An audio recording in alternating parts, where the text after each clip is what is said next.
Bismillahirrahmanirrahim. Assalamualaikum warahmatullahi wabarakatuh. Waalaikumsalam. Alhamdulillahi ala ihsani wa syukurlahu ala taufiqihi wa amtinani. Asyhadu an la ilaha illallah wahdahu la syarika lahu ta'ziman li sya'ni. Wa asyhadu anna Muhammadan abduhu wa rasuluhu da'ila ridwani. Allahumma salli alaihi wa ala alihi wa ashabihi wa ikhwani. Jamaah Masjid Tarbiyah Cilandak yang dirahmati Allah Subhanahu wa taala, kita lanjutkan pembahasan kita tentang sirah nabawiyah. Kita masih berbicara tentang kisah haji wada Nabi sallallahu alaihi wasallam, haji perpisahan. Sebagaimana kita ketahui, setelah Nabi diangkat menjadi seorang rasul, Nabi tidak pernah berhaji kecuali sekali, yang dikenal dengan hajatul wada. Dan adapun umrah, Rasulullah SAW umrah sebanyak 4 kali setelah beliau diangkat menjadi seorang rasul.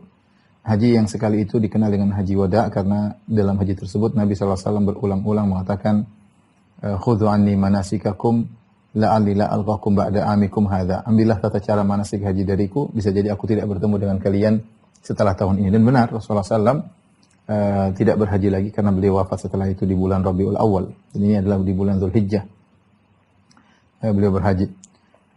Kita sampai pada kegiatan Nabi SAW ketika di Padang Arafah. Rasulullah SAW berdoa kepada Allah Subhanahu Wa Taala di atas ontanya sambil menghadap kiblat di belakang Jabal Rahmah, jabal yang sekarang dikenal dengan Jabal Rahmah. Dan Nabi SAW mengangkat kedua tangannya berdoa sampai terbenam matahari. Di tengah-tengah Nabi berdoa ada kejadian-kejadian. Di antaranya ada seorang sahabat dari kaum muslimin yang jatuh dari ontanya dalam kondisi berihram. Maka dia pun meninggal. Ya. Dia pun meninggal. Maka Rasulullah SAW memerintahkan orang tersebut untuk dikafani dengan 2 kain ihramnya, ya. Dan jangan disentuhkan dengan minyak wangi, dan hendaknya dimandikan dengan air dan sidr, dan hendaknya kepalanya tidak ditutup, ya, karena dia sedang dalam kondisi ihram. Rasulullah SAW mengatakan wala tughatti ra'sahu, jangan kalian tutup kepalanya, wala tumissuhu tiban, dan jangan kalian sentuhkan minyak wangi kepada tubuhnya dan pakaiannya. Fa innahu yub'atsu yaumal qiyamati mulabbiyan. Sungguhnya dia akan dibangkitkan pada hari kiamat dalam kondisi bertalbiyah, labbaik Allahumma labbaik, labbaik la syarika lak labbaik. Kemudian setelah Rasulullah SAW di Arafah sampai terbenam matahari, maka sudah benar-benar matahari tenggelam dan hilang warna kuning sedikit dari langit, ya.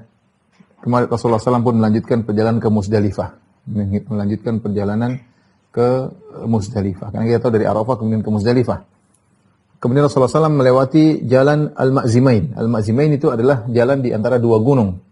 Yang sekarang kalau di Padang Arafah menuju Mina dijadikan Thariqul Musyad. Yaitu jalannya orang-orang yang pejalan kaki. Mereka akan melewati Thariq Al-Ma'zimain ini, ya, di antara 2 gunung. Jarak dari Arafah ke Muzdalifah kira-kira 6 atau 7 kilo. Kira-kira 6 atau 7 kilo, dan banyak pejalan kaki lewat situ, lewat jalan yang pernah ditempuh oleh Nabi sallallahu alaihi wasallam. Dan Nabi sallallahu alaihi wasallam terus bertalbiyah dalam jalannya sambil membonceng Usama ibn Zaid radhiyallahu taala anhuma. Ya. Kemudian Rasulullah SAW berjalan dengan penuh ketenangan. Ya. Rasulullah SAW bersabda, "Ruwaidan ayyuhan nas." Pelan-pelan wahai kaum manusia sekalian, ya. Alaikum bisakinah. Hendaknya kalian berjalan dengan tenang. Fa innal birra laisa bil idha. Sungguhnya kebaikan itu bukan dengan cepat-cepat, ya. Tidak usah terburu-buru lari. Biasa aja jalan. Jalan dengan tenang, ya. Makanya Rasulullah SAW berjalan dengan yasirul anak. Yasirul anak itu kata Al-Hafidz Ibnu Hajar rahimahullahu taala, yaitu antara cepat dan lambat, sedang. Jadi Rasulullah SAW jalannya sedang, tidak cepat-cepat, tidak juga lambat, tapi al-anak, yaitu metode berjalan yang sedang. Fa idza wajada fajwatan saron nassa. Kalau beliau menemukan ada fajwah, ada areal terbuka, maka beliau agak lebih cepat untuk segera. Tetapi jalan yang keseluruhan rata-rata dengan metode al-anak. Al-anak itu tidak cepat dan tidak lambat, tapi sedang saja, ya. Kemudian sampai Rasulullah SAW berjalan di suatu jalan Indah Sya'ab, di suatu jalan menuju ke Muzdalifah, ada semacam jalan kecil di antara 2 bukit. Maka Rasulullah SAW turun dari ontanya, Rasulullah SAW pergi menuju tempat tersebut yang agak tertutup. Kemudian Rasulullah SAW buang air kecil di situ. Kemudian Rasulullah SAW berwudu, tawaddu'a wudu'an khafifan bima'i zamzam. Maka Rasulullah SAW berwudu dengan cepat. Kata Ibn Hajar maksudnya Rasulullah berwudu sekali-sekali. Muka sekali, tangan sekali, kaki sekali, bukan 3 kali. Karena wudu'an khafifan. Wudu yang ringan ya. Dengan air zam-zam. Ketika Rasulullah SAW berwudu, setelah buang air kecil Rasulullah SAW berwudu, Usama bertanya, "As-salatu ya Rasulullah, engkau hendak salat ya Rasulullah, engkau berwudu, apakah hendak salat?" Faqala Rasulullah SAW, "As-salatu amamak." Tidak, salat di depan nanti, di Muzdalifah. Salat di Muzdalifah. Kemudian Rasulullah SAW berjalan terus sampai ke Muzdalifah. Subhanallah, kalau kita jalan dari dari Padang Arafah ke menuju Muzdalifah, manusia ribuan, ramai sekali ya. Tetapi kita akan semangat karena kita lihat ada orang tua, ya saya lihat orang tua yang berjalan, ada nenek-nenek, ada yang pakai tongkat, ada yang cacat, saya lihat berjalan dengan tangannya, ya subhanallah, ya maksudnya kita jadi semangat karena di samping kanan kiri kita orang berjalan dengan banyak orang tua dengan berbagai macam modelnya, ada yang pakai kursi roda, ada yang dorong suaminya, ada yang dorong istrinya, ada yang dorong ibunya, dengan berbagai macam model manusia kita lihat ya, ya. Semuanya berjalan kaki sambil bertalbiyah labbaik Allahumma labbaik labbaik la syarika lak labbaik. Sambil menuju ke Muzdalifah. Begitu sampai di Muzdalifah, ya. Sampai di Muzdalifah, yaitu yang dikenal dengan Masy'arul Haram, Al-Masy'arul Haram. Kalau kita lihat Muzdalifah, di tengah Muzdalifah itu ada masjid namanya Masjid Al-Masy'arul Haram. Situlah tempat Nabi dahulu wukuf di Muzdalifah, yaitu menetap di Muzdalifah di tempat tersebut. Sekarang diabadikan dengan dibangun sebuah masjid namanya Masjid Al-Masy'arul Haram, Masjid Al-Masy'arul Haram. Maka Rasulullah SAW salat maghrib dan isya dijamak di situ. Dijamak salat maghrib dan isya. Oleh karenanya sunnahnya seorang mengakhirkan salat maghrib jika sampai tiba di Muzdalifah. Apakah dia tiba sebelum isya maka dia jamak takdim maghrib dan isya, atau dia tiba setelah waktu isya maka dia jamak takhir. Ya, maka dia jamak takhir. Nabi SAW intinya salat maghrib dan isya. Kemungkinan besar Rasulullah SAW jamak takhir karena jarak dari Arafah ke Muzdalifah sekitar 6-7 kilo ya. Mungkin sudah masuk waktu isya. Wallahu a'lam bishawab, tapi intinya Rasulullah tidak salat maghrib di Arafah dan Rasulullah SAW tidak salat maghrib di jalan, tapi Rasulullah SAW menunda salat maghrib sampai di Muzdalifah dengan jamak qasar. Jamak qasar dengan azan sekali dan iqamah 2 kali. Iqamat untuk salat maghrib 3 rakaat dan iqamat untuk salat isya. Makanya dikatakan oleh para ulama sunnah kalau sampai di Muzdalifah salat dulu sebelum yang lainnya. Ya, cari tempat, taruh barang-barang kemudian salat. Ya, itu sunnahnya demikian. Jangan cari kerikil dulu. Ya, jangan cari kerikil dulu. Bahkan Nabi tidak mengambil kerikil di Muzdalifah. Tapi memang banyak kerikil di Muzdalifah. Boleh diambil di Muzdalifah. Tapi intinya sunnahnya salat dulu baru kemudian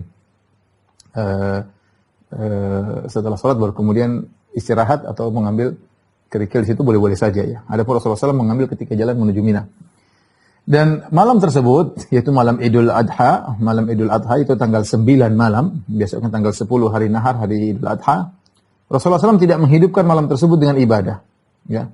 Dan tidak ada dalil yang menunjukkan Rasulullah SAW menghidupkan malam-malam lebaran dengan ibadah khusus. Tidak ada. Ya, tidak ada. Ya, orang malam seperti malam yang lain. Tidak ada ibadah khusus di malam lebaran. Ya. Tidak ada malam khusus di malam lebaran. Bahkan disebutkan Rasulullah SAW segera istirahat. Rasulullah SAW sunnahnya ketika di Muzdalifah beliau segera istirahat. Ya. Kalau seorang mampu untuk istirahat, maka silakan. Lihat Rasulullah SAW bayangkan letih. Kalau kita lihat dia letih. Rasulullah sebenarnya kuat, tapi dia ingin mencontohkan kepada umatnya. Rasulullah SAW berdoa di bawah terik matahari di Padang Arafah dari zuhur sampai maghrib. Itu pekerjaan yang meletihkan. Ya, berdoa terus di atas onta, berdoa sampai maghrib. Setelah itu lanjut berjalan menuju ke Muzdalifah. Maka sampai di Muzdalifah salat, habis salat istirahat. Itu sunnahnya adalah istirahat, bukan sunnahnya kemudian menghidupkan malam tersebut. Sibuk salat inilah, salat sebagian jemaah begitu, salat inilah, salat anulah, salat Muzdalifah lah, bikin salat bid'ah lah. Enggak, sunnahnya istirahat. Kalau Anda tidak bisa istirahat, tak apa-apa baca Quran karena tidak mampu, tidak bisa tidur. Karena sebagian orang tidak bisa tidur. Saya termasuk orang agak sulit tidur di Muzdalifah. Dan sebagian orang, Masya Allah, menganggap di Muzdalifah, nanti tidurnya bagaimana Ustaz? Kita di atas karpet, di bawah hotel ribuan berbintang di atas kita. Kemudian bagaimana tidurnya? Pakai kain ihram, belum lagi ada asap kendaraan kanan kiri. Tapi sebagian orang sampai Muzdalifah, langsung bisa ngorok, Masya Allah. Turun sakinah kepada dia. Jadi bayangan dia sulit, gimana mau tidur? Tapi begitu sampai di Muzdalifah, bisa tidur. Dan saya tipe yang sulit tidur, berulang-ulang selalu sulit untuk tidur ya. Dapat cuma ya tidak pulas ya. Intinya kalau tidak bisa tidur, tidak jadi masalah seorang baca Quran, berzikir. Tidak masalah juga untuk sholat malam kalau memang tidak bisa tidur, sebagaimana diriwayatkan dari Asma binti Abi Bakar radhiyallahu taala anha, beliau menunggu waktu untuk pergi dari Muzdalifah menuju Mina sambil sholat malam. Tapi sunnahnya kalau bisa tidak usah menghidupkan malam tersebut. Sunnahnya istirahat. Kenapa sunnahnya istirahat? Di antara hikmahnya karena besok harinya tanggal 10 banyak kegiatan yang harus dilakukan, kegiatan berat. Mulai dari berjalan dari Muzdalifah menuju Mina, sampai di Mina kemudian lempar jamarat, setelah itu setelah melempar jamarat ya, kemudian menyembelih, Rasulullah SAW menyembelih onta-ontanya sampai Rasulullah menyembelih 63 ekor onta dengan tangannya, sisanya dilanjutkan oleh Ali bin Abi Thalib radhiyallahu taala anhu. Kemudian setelah itu Rasulullah SAW langsung pergi ke tawaf dan sa'i atau tawaf di Mekah, langsung Rasulullah SAW tawaf di Masjidil Haram, itu jauh loh dari Mina ke Masjidil Haram. Kemudian setelah itu kembali lagi, kegiatan banyak ya, kegiatan dari lempar jamarat, kemudian menyembelih onta 63 ekor Rasulullah lakukan, kemudian cukur. Setelah cukur Rasulullah SAW pakai baju, kemudian Rasulullah SAW pergi tawaf, kemudian balik lagi ke Mina. Ini butuh energi, apalagi zaman sekarang. Capek kalau seorang ingin menyelesaikan seluruhnya pada hari tersebut. Sebagian orang, masya Allah ya, benar-benar menyelesaikan rukun haji pada saat tersebut, hari tanggal 10 semua sudah selesai. Jadi itu benar-benar letih. Makanya butuh istirahat di malam hari. Sampai para ulama khilaf, apakah Rasulullah SAW sholat witir di malam tersebut atau tidak? Ada khilaf. Ada yang mengatakan, Jabir mengatakan Rasulullah SAW istirahat, dan Jabir radhiyallahu anhu tidak menyebutkan Rasulullah SAW sholat witir. Tapi sebenarnya mengatakan, kita kembali kepada hukum asal, Rasulullah SAW tidak pernah meninggalkan witir, la safar wala hadar. Meskipun safar atau tidak safar, beliau tidak pernah meninggalkan sholat witir. Jadi kita kembali kepada hukum asal, Rasulullah SAW sholat witir di Muzdalifah. Ya.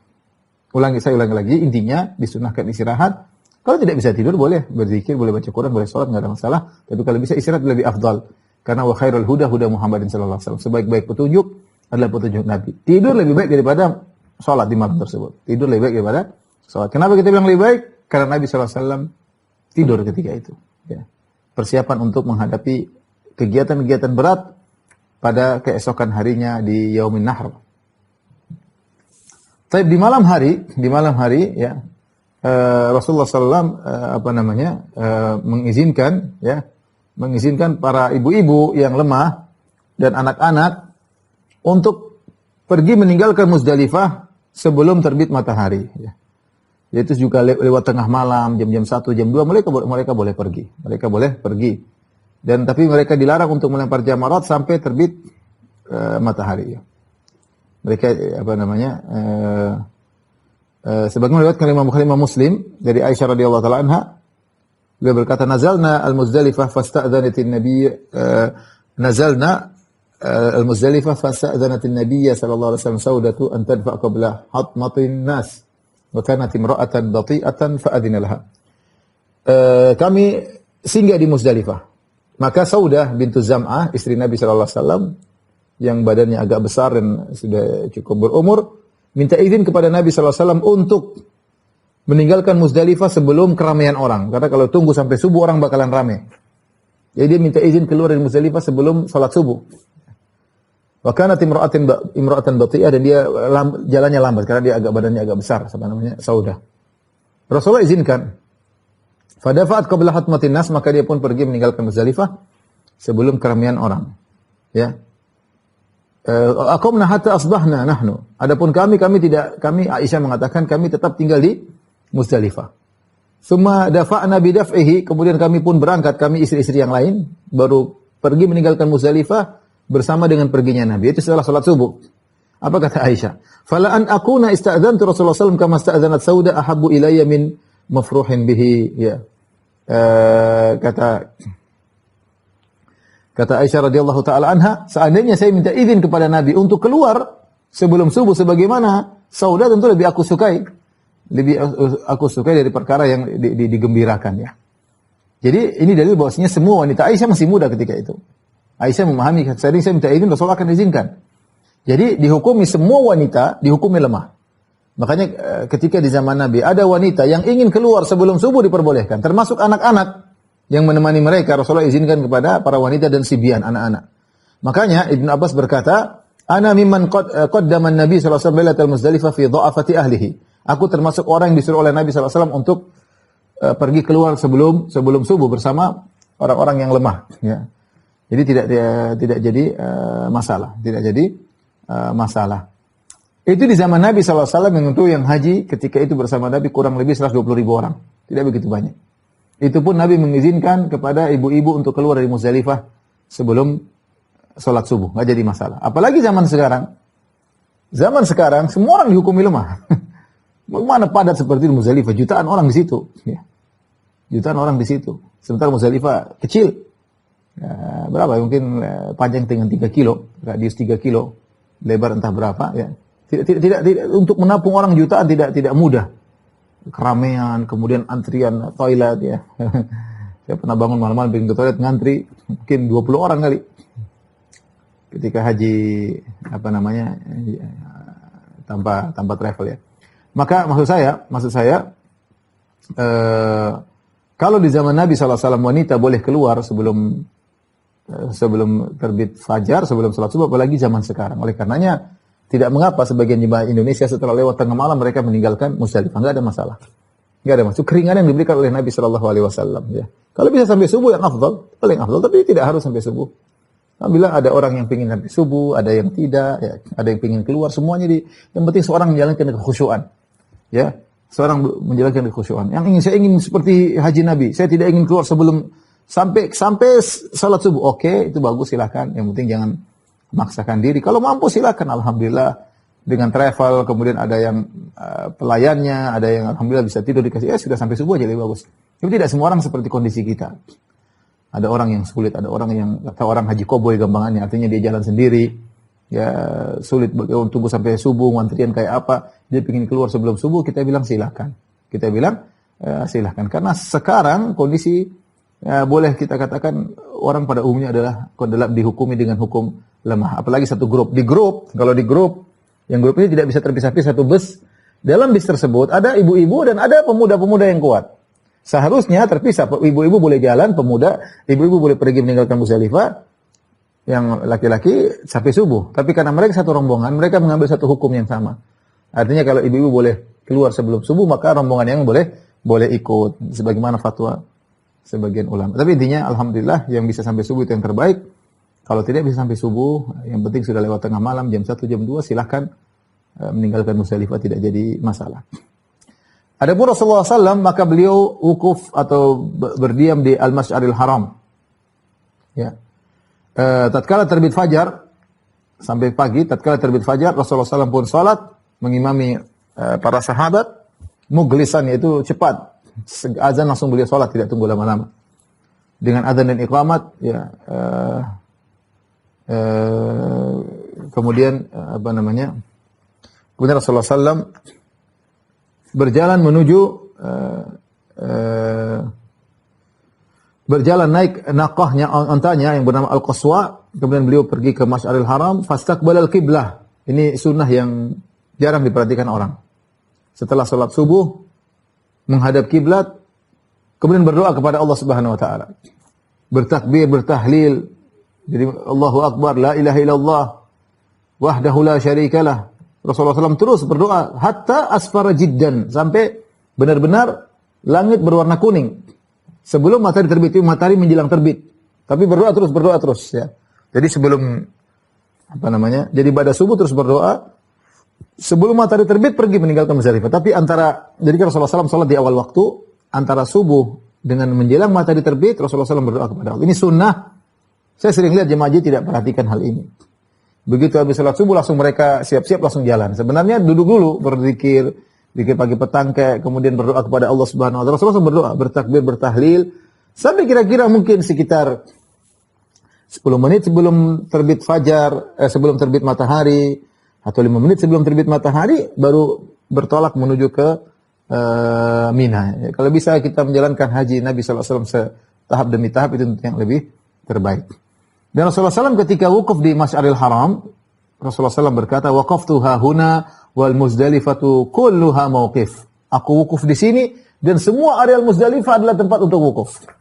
Kata para ulama termasuk gunung-gunung yang ada di sekitar. Kalau kita di Muzdalifah lihat gunung sebelah kanan, gunung sebelah kiri, selama masih dalam bagian areal sini boleh, tapi kalau di belakang gunung sudah tidak sah, bukan di Muzdalifah. Makanya banyak orang tidur di gunung-gunung. Saya kadang lihat gunung banyak sekali orang.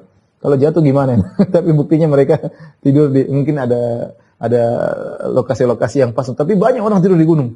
Karena di sini udah penuh, padat manusia ya, padat manusia. Karena orang begitu sampai di Muzdalifah mereka langsung taruh barang. Padahal terkadang di sana mungkin masih agak kosong, masih agak renggang. Tapi mereka udah capek begitu sampai di awal Muzdalifah mereka langsung taruh barang mereka. Ya. Sehingga terkadang menjadikan macet. Jalan semakin kecil mau lewat semakin sulit. Banyak orang-orang juga akhirnya ke gunung-gunung. Subhanallah kita bilang ini gimana mereka, ini gimana buang hajatnya, gimana ininya, gimana wudunya. Yang jelas semua diatur sama Allah Subhanahu Wa Taala. Semua bisa hajian, alhamdulillah ya. Jutaan manusia. Ketika Nabi SAW di Muzdalifah, datang seorang bernama Urwah bin Mudharris. Ini hadis masyhur, kalau orang belajar fikih haji dia pasti bahas hadis ini. Urwah bin Mudharris At-Ta'i. Urwah bin Mudharris datang dari Jabalut Tai. Jabalut Tai itu di sekarang Ha'il, tempatnya di Ha'il. Jauh dari Mekah sekitar mungkin 800 kiloan ya, kalau saya tidak salah ingat. Dia datang ke Muzdalifah, dia tidak sempat wukuf di Padang Arafah. Ini sahabat ini tidak sempat wukuf di Padang Arafah. Maka dia curhat kepada Nabi, dia berkata, "Ya Rasulullah, ji'tu min Jabal Tayyin." Jadi Rasulullah SAW waktu subuh dia datang, ya. Aku datang dari Jabal Tay jauh. Aklaltu matiyati, aku sudah melelahkan ontaku. Wa at'abtu nafsi, dan aku telah meletihkan diriku. Capek berusaha ngejar Padang Arafah enggak dapat. Wallahi ma taraktu min jabalin illa waqaftu alaih. Tidaklah aku melewati gunung kecuali aku berhenti dulu. Ya karena enggak bisa, mau dipaksa untanya capek, berhenti dulu. Nyelang lagi ke dapat gunung, berhenti lagi. Lewat lagi dapat gunung, berhenti lagi, untanya capek. Mungkin untanya udah tua atau apa atau sakit. Maka dia bertanya, saya tidak sempat wukuf di Padang Arafah ya Rasulullah. Fahalli min hajjin, apakah saya masih dapat haji? Karena Rasulullah SAW mengatakan, kata Rasulullah SAW, al-hajju Arafah, haji itu yang penting wukuf di Arafah. Dia baru lewat Arafah di malam hari, siang hari nggak dapat dia. Sehingga dia nyusul kepada Nabi SAW dan bertemu Nabi di waktu subuh di Muzdalifah. Jadi malam dia sempat lewat Padang Arafah. Dia tanya, saya masih bisa haji nggak? Ini haji saya dapat nggak ya Rasulullah? Kondisi saya seperti ini. Saya nggak dapat Padang Arafah siang sama sekali nggak ada. Saya lewat di malam hari. Kata Rasulullah SAW, man syahida ma'ana hadhihi salat. Siapa yang hadir salat bersamaku di sini di Muzdalifah salat subuh. Wa waqafa ma'ana hatta nadfa. Kemudian dia diam di Muzdalifah dan meninggalkan Muzdalifah bersama kita. Waqad waqafa bi Arafah qabla dzalika lailan aw naharan, dan sebelumnya dia sudah sempat wukuf di Padang Arafah siang atau malam, ya. Meskipun sebentar enggak ada masalah. Faqad tamma hajjuhu wa qad tafatha, maka telah sempurna hajinya. Ini makanya orang mengatakan bagi orang yang beruzur, kalau dia tidak bisa wukuf di siang hari, dia boleh wukuf di malam hari. Dia boleh wukuf di malam hari. Oleh karenanya sebagian pemerintah membuat program, saya dengar aja, saya nggak pernah lihat, cuma program bagi orang-orang yang sakit. Bagi orang yang sakit mereka dikumpulkan, mereka tidak diwukufkan di Padang Arafah di siang hari. Ya, mereka dari rumah sakit dibawa, mereka di rumah sakit dulu nunggu. Nanti sudah malam hari baru mereka dilewatkan ke Padang Arafah meskipun sebentar. Yang penting wukuf di Padang Arafah. Kalau tidak bisa wukuf di siang hari, boleh wukuf di malam hari. Ini di antara keringanan dalam ibadah haji. Dan ini bagi orang-orang yang sakit, yang harus dibawa oleh ambulans, ada pelayanan seperti itu. Saya dengar-dengar, saya bertemu sama dokter-dokter yang bertugas, ada pelayanan seperti mereka dibawa wukuf di Padang Arafah di malam hari meskipun sebentar. Yang penting wukuf, yang penting sah hajinya. Berdasarkan hadis Urwah bin Mudharris ini. Subhanallah. Ini Urwah bin Mudharris, Allah takdirkan dia telat datang, dan alhamdulillah banyak faedah yang bisa kita ambil dari dia ya. Ya, kalau dia tidak telat tidak ada hadis ini. Jadi Allah takdirkan ontanya susah, dia pun susah berjalan menuju ke Arafah. Sampai di Arafah sudah malam, sudah lewat. Padahal wukuf di siang hari. Orang semua sudah pergi, dia wukuf sendiri di malam hari di situ. Tapi ternyata ada faedahnya. Rasulullah mengatakan, siapa yang sholat subuh di Muzdalifah dan sebelumnya dia sempat wukuf di Arafah siang atau malam, nggak ada masalah. Kalau dia malam karena ada uzur, maka telah sempurna hajinya. Setelah Rasulullah SAW berjalan dari Muzdalifah menuju Mina untuk lempar jamarat, Rasulullah SAW menyuruh Ibnu Abbas di pagi hari tanggal 10 ya. Itu setelah meninggal Muzdalifah, an yaltaqita lahu hasal jimar. Rasulullah menyuruh dia untuk mengambil kerikil-kerikil untuk melempar. Ya, maka Ibnu Abbas cerdas, dia mengambilkan kerikil kecil yang hasayat min hasal khadaf ya. Yaitu kerikil kecil yang bisa digunakan untuk mengutik atau melempar, kecil, tidak benda besar. Ibnu Abbas bawa 7 kepada Nabi sallallahu alaihi wasallam. Falamma wada'ahu Nabi Rasulullah sallallahu alaihi wasallam, Rasulullah kemudian meletakkan kerikil-kerikil tersebut di jarinya, di telapak tangannya. Kecil-kecil, enggak besar. Setelah Rasulullah SAW tunjukkan kepada orang-orang, kata Nabi, "Na'am bi amsali haula'i." Farmu, seperti inilah kerikil-kerikil kalian lempar. Jangan besar-besar begini ya. Kecil-kecil yang ya, seukuran untuk mengutik kecil ya. Kata Rasulullah SAW, "Wa iyyakum wal ghuluwa fid din." Hati-hatilah kalian dalam sikap berlebih-lebihan ekstrim dalam agama. Fa inna ma ahlaka man kana qablakumul ghuluw fid din. Sungguhnya yang membinasakan umat-umat terdahulu sebelum kalian adalah bersikap berlebih-lebihan dalam agama. Artinya Rasulullah SAW ngajarin mau lempar jangan kerikil-kerikil gede, segini ukuran. Kalau kalian besar-besar kerikilnya berarti kalian berlebih-lebihan dalam agama. Yang sebagian orang seperti itu lempar dengan penuh emosi. Ya. Sampai lempar, wah, lempar luar biasa dengan kadang ada yang besar. Tapi sekarang alhamdulillah ya, kalau sekarang tidak seperti dulu. Kalau sekarang hautnya atau tempat lemparan jamarat itu besar, kemudian dindingnya gede begini, dindingnya lebar. Sehingga kemungkinan untuk tidak bisa sampai ke sebelah. Dulu waktu awal saya pertama haji tahun 2001, 2002, sumurnya kecil, kemudian cuma tiang doang ya. Sehingga kalau lempar kuat-kuat, nggak kena tiang, bisa kena kepala orang ke depan. Lempar kuat-kuat, ya. Terus sekarang enggak, yang dilempar batunya gede, sehingga begitu dilempar kena kerikil, dia langsung jatuh ke sumur. Tidak akan sampai ke sebelah karena ada cuma lempar ke tembok. Tembok ini hanya sekedar pembantu saja, membantu agar masuk ke sumur. Yang penting kerikil itu masuk ke sumur supaya sah. Nah, kalau orang emosi kemudian lempar dengan kerikil besar, ada yang lempar dengan sepatu, ada yang lempar dengan sendal ya. Apalagi yang meyakini ada setan diikat situ kemudian lempar, wah. Dengan emosi ini tidak benar ya. Kita melempar dengan kerikil kecil dan jangan ekstrim dalam melempar jamarat. Itu suasana yang indah di hari-hari tersebut. Baik. Kemudian Rasulullah SAW berangkat menuju ke Mina ya sebelum matahari terbit. Karena orang-orang musyrikin dahulu mereka tidak pergi kecuali menuju Mina kecuali setelah matahari terbit. Rasulullah SAW ingin menyelisih kaum musyrikin. Maka beliau keluar dari Muzdalifah sebelum terbit matahari. Dan beliau kali ini membonceng Al-Fadl bin Abbas. Al-Fadl bin Abbas, saudaranya Ibnu Abbas. Al-Abbas bin Abdul Muttalib, paman Ibnu Abbas sepupunya. Al-Fadl bin Abbas juga sepupunya. Al-Fadl bin Abbas. Rasulullah SAW gonceng Al-Fadl bin Abbas. Tadi waktu di Muzdalifah gonceng Usama bin Zaid. Sekarang Fadl bin Abbas. Wa kana rajulan hasanas sya'ri abyadu wasiman. Al-Fadl bin Abbas ini sepupu Nabi SAW adalah seorang yang rambutnya bagus, orangnya putih dan ganteng, wasim, ganteng. Ya. Falamma da'a Rasulullah SAW marrad bihi dhu'unun yajrina fatafiqa al-Fadl yanzur ilaihinna. Ya. Ketika Rasulullah SAW sedang berjalan, tiba-tiba ada sekelompok wanita melewati Nabi bersama Al-Fadl bin Abbas.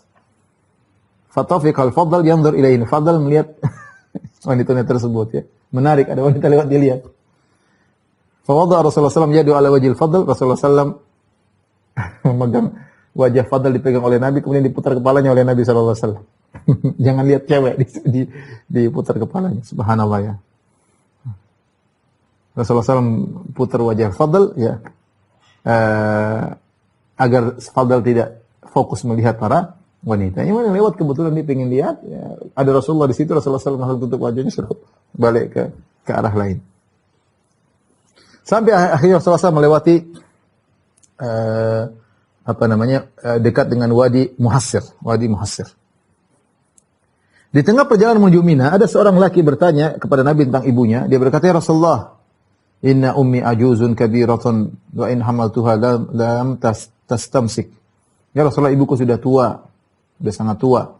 Kalau aku bawa dia berhaji, ya dia tidak bisa menahan diri, artinya tidak bisa naik di atas onta, ya.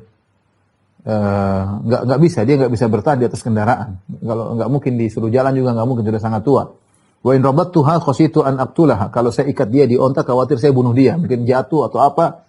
Intinya saya nggak bisa bawa dia hajian, sementara dia pengen haji. Maka Rasulullah SAW berkata, "Ara'aita law kana ala ummika dain akunta qadiyahu?" Kalau bagaimana menurutmu kalau ibu punya hutang, apa kau akan bayarkan hutangnya? Kata dia, "Na'am ya Rasulullah." Kata Rasulullah SAW, "Hujja an ummi." Kalau gitu hajikanlah ibumu. Hajikanlah ibumu. Rasulullah SAW terus berjalan dari Muzdalifah menuju Mina. Antara Muzdalifah dan Mina ada namanya Wadi Muhassir. Sampai sekarang juga masih dikosongkan, semacam lembah. Di situ tidak ada. Kemarin terakhir saya lihat, wallahualam kalau saya tidak salah ingat, saya kemarin lewat, masih tidak ada kemah di situ. Memang sengaja dibiarkan oleh pemerintah Saudi terbuka daerah lembah di situ. Ya. Maka Rasulullah SAW ya sebelumnya berjalan dengan tenang dari Muzdalifah menuju Mina. Falamma ata Muhassiran harraka naqatahu qalilan. Ketika dia melewati lembah Muhassir tadi, maka dia gerakan dengan lebih cepat agar ontanya lebih cepat. Kenapa? Karena Nabi SAW tahu tempat inilah dibinasakannya tentara bergajah Abraha di Wadi Muhassir. Sebenarnya jelas oleh para ulama, Ibnu Qayyim rahimahullahu taala, ya. Makanya wadi tersebut, lembah tersebut disebut dengan Wadi Muhassir. Ya, karena Muhassir karena li'annal fila hasara fihi, yaitu karena ketika itu artinya disebut dengan Wadi Muhassir, mungkin maknanya adalah wadi yang menahan, mencegah. Ya, kenapa? Karena gajah ketika itu yang dibawa oleh Raja Abraha tidak bisa maju, tidak mau maju. Ketika itu Muhassir dia mau maju ke Mekah nggak bisa. Dia mau maju nggak bisa. Ya, karena Abraha bawa, ada yang mengatakan 8 ekor gajah, ada yang mengatakan 12 ekor gajah untuk memporak-porandakan orang Arab. Orang Arab kaget melihat ada makhluk hewan sebesar itu dan mereka tidak bisa berhadapan dengan hewan tersebut. Gajah-gajah terlatih, bisa menendang, bisa menghantam, ya. Dan Abraha ingin niat bawa 8 ekor gajah untuk mencungkil Ka'bah sekaligus. Bukan dihancurkan, tapi dicungkil dengan 8 ekor gajah, kemudian Ka'bah akan tercungkil dari pondasinya. Tetapi baru sampai di Wadi Muhassir, dia tidak bisa maju lagi. Ya, sehingga dia tidak kuat lagi, ya, tidak mampu untuk berjalan menuju Mekah. Ya. Maka tiba-tiba datanglah burung-burung yang kemudian melemparkan bebatuan kepada mereka. Karena inilah tempat pernah diturunkan azab, Nabi ingin cepat lewat.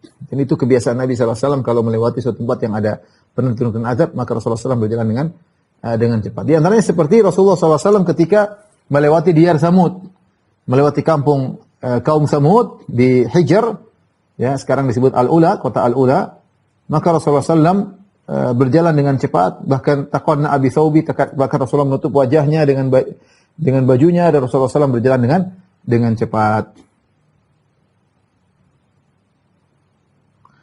Ketika Rasulullah SAW di Wadi Muhassir, Rasulullah SAW berkata lagi, "Alaikum bihasal khadfi alladhi yurma bihil jamrah." Hendaknya kalian mencari kerikil yang kecil, bukan besar-besar, tapi kerikil yang bisa dibuat melempar. Yang penting untuk melempar jamrah. Kemudian Rasulullah SAW menyuruh mereka dengan tetap tenang. Kemudian Rasulullah bilang lagi, "Lita'khudha ummati mansakaha." Hendaknya umatku mengambil manasik hajinya. Itu belajar dariku. Fa inni la adri la'alli la alqakum ba'da amihim hadza. Aku tidak tahu, bisa jadi aku tidak bertemu lagi dengan mereka kaum muslimin setelah tahun ini. Aku tidak bisa bertemu lagi dengan mereka kaum muslimin setelah tahun mereka ini. Kemudian akhirnya Rasulullah SAW sampai di Mina, ya, Rasulullah tetap bertalbiyah labbaik Allahumma labbaik labbaik la syarika laka labbaik menuju Mina. Disebutkan lam yazalil Nabi sallallahu alaihi wasallam yulabbi hatta rama jamratul aqabah. Rasulullah SAW terus bertalbiyah sampai melempar jamratul aqabah. Oleh karenanya jamaah haji yang terbaik di antara yang paling banyak bertalbiyahnya. Rasulullah SAW mengatakan afdhalul haji al-ajju was-sajju. Ya, sebaik-baik haji adalah yang paling banyak bertalbiyah dan yang paling banyak menyembelih hewan. Kalau ingin hajinya seorang terbaik, banyak bertalbiyah. Labbaik Allahumma labbaik labbaik la syarika lak. Semangat. Jangan cuma lebih sebentar kemudian ngobrol ngalor ngidul sana sini, foto sana foto sini, share sana share sini, selfie sana selfie sini, kirim foto kirim, nantilah itu. Lalu habis haji selesai baru gitu-gitu.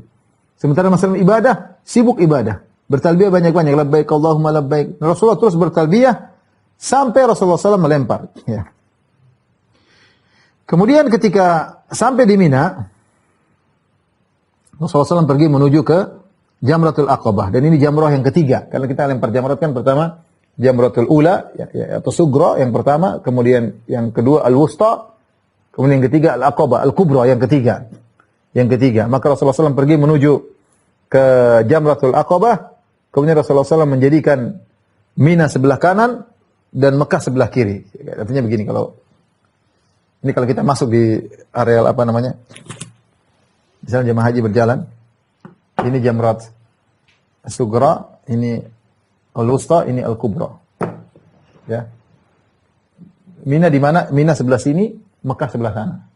Ya. Kalau kita salat menghadap Mekah. Mina sebelah kita dari Mina nih, dari Mina. Kemudian kita ingin lempar. Ini hari tanggal 10 ini jangan dilempar. Yang Sugra jangan dilempar, lewatin. Wusta lewatin. Sampai di Kubra, sunahnya dilempar sebelah kiri. Sehingga Mina di sebelah kanan kita, Mekah sebelah kiri kita baru kita lempar, ya. Bukan sebelah sini tapi sebelah sini. Yaitu kita ambil sebelah kiri Jamratul Aqabah sehingga kita menghadap Jamratul Aqabah sehingga posisi tangan kanan kita di sebelah kanan kita ada Mina dan sebelah kiri kita adalah kota Mekah, arah kota Mekah, baru kita melempar dan mengatakan Allahu Akbar. Ketika Rasulullah SAW melempar Jamratul Aqabah, maka beliau memutuskan talbiyah beliau, tidak talbiyah lagi, ganti dengan Allahu Akbar, Allahu Akbar, ya. Rasulullah SAW, ya, melempar jamrah di atas ontanya. Beliau naik onta, ya. Bersama beliau ditemani oleh Bilal dan Usama. Yang satu memegang tali kekang ontanya Nabi Shallallahu Alaihi Wasallam. Yang satu menaungi Nabi dengan kain. Ya, Nabi naik onta sambil dia naungkan kain di atas Nabi, entah pakai sesuatu sehingga Nabi ternaungi karena panas, ya. Matahari baru terbit dan panas. Ya. Ini dalil bahwasanya Rasulullah SAW juga kepanasan. Rasulullah juga kepanasan, tidak seperti sebagian orang yang berlebihan mengatakan Rasulullah SAW keluar cahaya dari tubuhnya sehingga cahaya matahari mantul sehingga Rasulullah tidak punya bayangan. Itu enggak benar. Rasulullah manusia, ya. Beliau seorang Rasul tapi sifat ini sifat manusia biasa. Beliau juga kepanasan sehingga Bilal kalau tidak salah atau Usama memberi naungan kepada Nabi ketika Nabi melempar jamrat. Kemudian waktu itu di waktu duha. Maka Rasulullah SAW melempar dengan 7 lemparan, ya. Setiap lempar beliau bertakbir, Allahu Akbar, Allahu Akbar, Allahu Akbar, Allahu Akbar.